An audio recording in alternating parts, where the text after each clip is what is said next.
Hi, everyone. Welcome to Circle Healing Connection. This is Angela. And this is Azra. It's such an honor to have Adam here with us today. I've known him for a while and I just love having Adam with us. He has a successful career as an energy healer, yoga instructor, and spiritual counselor, offering intuitive guidance. After he had several life experiences towards his spiritual calling, he dedicated himself to helping others overcome similar challenges in life and to progress through their own spiritual evolution and healing journey. So he believes that there is always a deeper meaning as to why certain life lessons present themselves. And he empowers others with the tools to see the bigger picture and to create a more fulfilling life. Welcome, Adam. Hi, thank you for having me. Adam, thank you so much for being with us today. Tell us what your transformational journey was like and how you came to this work. Yeah, so it's been quite the journey. Uh, as a late teen, well, in my teens and early 20s, I struggled a lot with anxiety and depression and also different addiction issues throughout my earlier journey.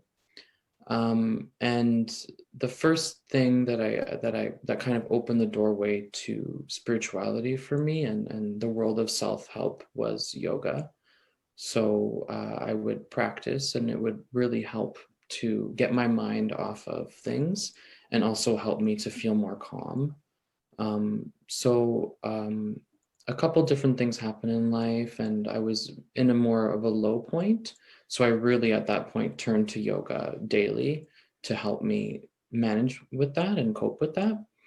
And I noticed tremendous improvement in the way I felt, my anxiety levels, how calm I was. Even at work, people started to notice. And yeah, it was an eye-opening experience to discover that there was something more to our life experience and the day-to-day and just the thoughts that we have in our mind and just our emotions, because with the yoga that was opening up into something much deeper. And then as I would meditate, before long I started to tap into my own authentic energy and the energy of the universe. And at first I was like, what is this? This is so weird. And I think it's why a lot of people follow yoga and continue their practices, because they make that deeper connection with themselves. And then once that happened, I was pretty much hooked on the whole spiritual bandwagon, and I just kept going and practicing, and I bought some self-help books and was learning about different things, and I went through my first spiritual awakening. I went on a meditation and yoga retreat in Costa Rica, which was beautiful. My therapist at the time was hosting that. We went to a beautiful self-sustained off-the-grid ranch, and there was yoga there. And I got Reiki done for the first time, and it was beautiful, beautiful experience. I just fell so in love with Reiki from that point. It was so cool. After my first experience with it, I was on the massage table after, and I felt like my whole body was just weightless, and I was just rising up like a balloon. It was so cool.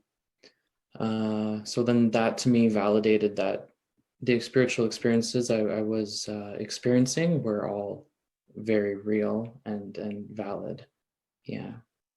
And then after that, I just continued getting Reiki done, and then I started studying Reiki myself, and just one thing led to another, and just continued with the practice. And then now with 2020, I really, my goal was to launch my business and make this available for other people so that I can spread what I know and the healing to others who really need it, because it would just be selfish of me to keep it all the goodies to myself.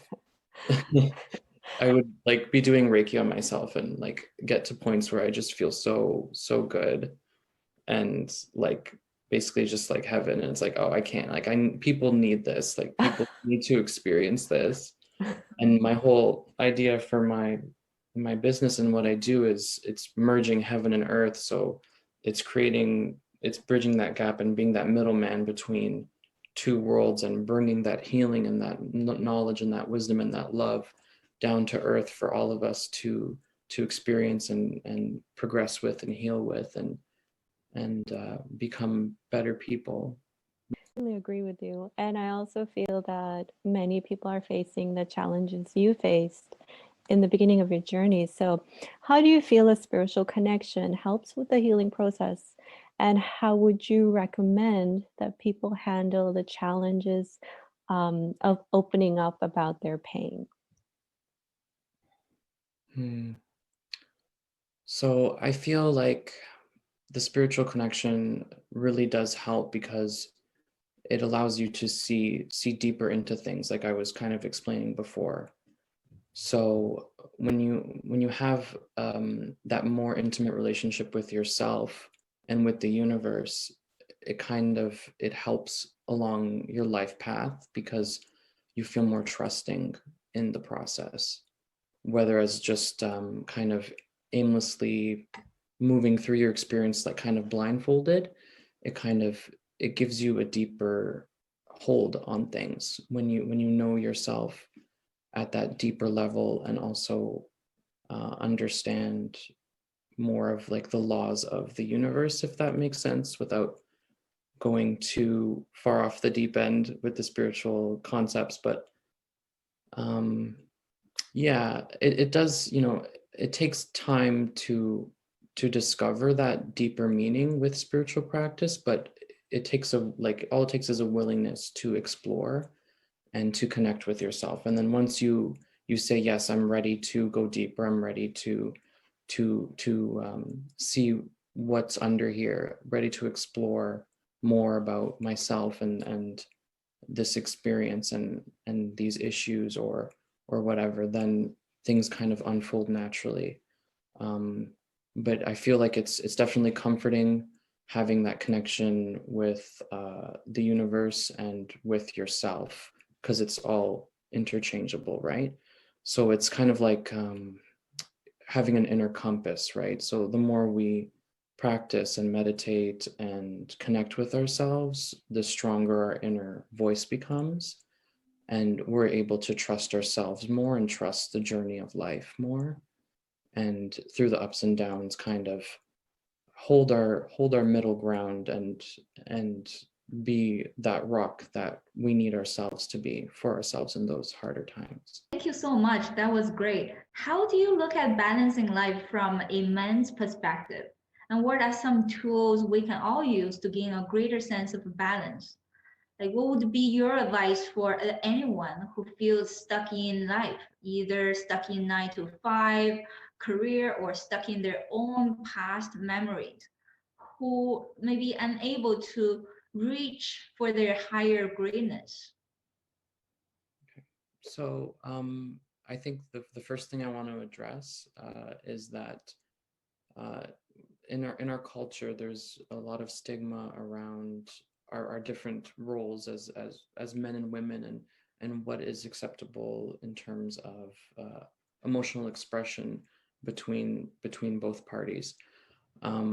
So I do find that generally when we suppress our emotions, like as men, it's always seen that, oh, you need to be tough, or you need to put on this front, or you need to push through it, or don't let people see you cry, or don't seem weak, or whatever. Like there's this weakness involved with showing emotion, and really that's not the case, because we're all people and we all experience the same emotions throughout the whole day. We all experience that. Not one of us is free from experiencing pain and suffering. And it's important that we express how we're feeling, because if we don't move through the motions, if we don't express how we're feeling, then what ends up happening is it becomes suppressed within our system, and that's when we end up creating bigger problems down the line for ourselves.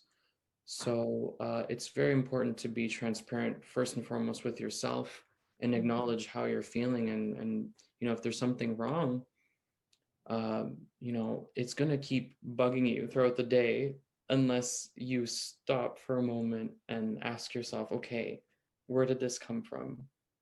And generally it's something down the line of your day will set you off, a thought, a memory, something somebody else does, maybe a bad dream. Like, it could be anything, but it's important that we all take that time to be accountable for how we're feeling and what our own experience is, and how that reflects in our day-to-day.